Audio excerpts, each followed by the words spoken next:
بسم الله الرحمن الرحيم. سأل سائل بعذاب واقع للكافرين ليس له دافع من الله ذي المعارج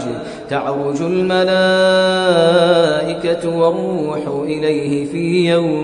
في يوم كان مقداره 50,000 سنة فاصبر صبرا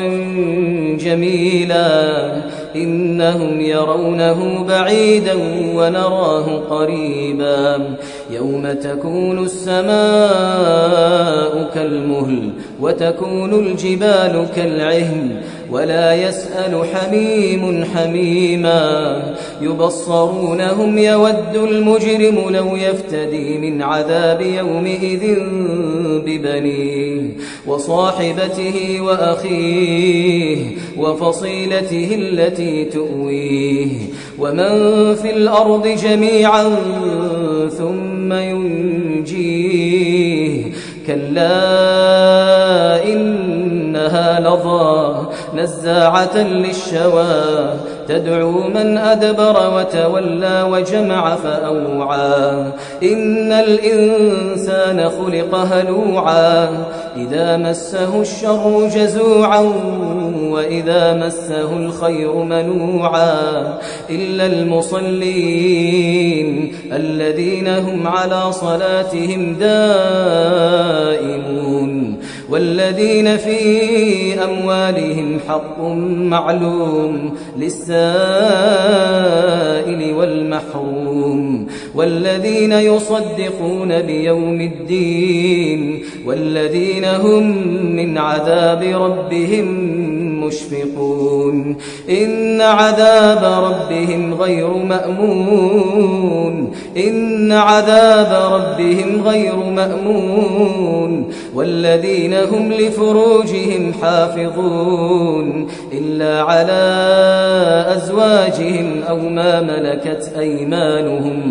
ما ملكت أيمانهم فإنهم غير ملومين فمن ابتغى وراء ذلك فأولئك هم العادون والذين هم لأماناتهم وعهدهم راعون والذين هم بشهاداتهم قائمون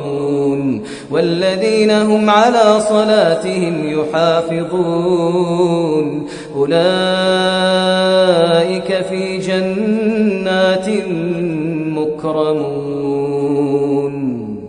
فما للذين كفروا قبلك مهطعين عن اليمين وعن الشمال عزين أيطمع كل امرئ منهم أن يدخل جنة نعيم كلا إنا خلقناهم مما يعلمون فلا أقسم برب المشارق والمغارب إنا لقادرون على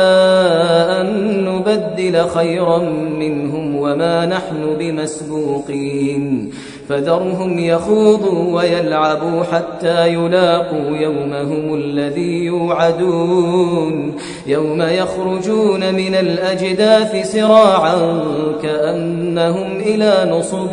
يوفضون خاشعة أبصارهم ترهقهم ذلة ذلك اليوم الذي كانوا يوعدون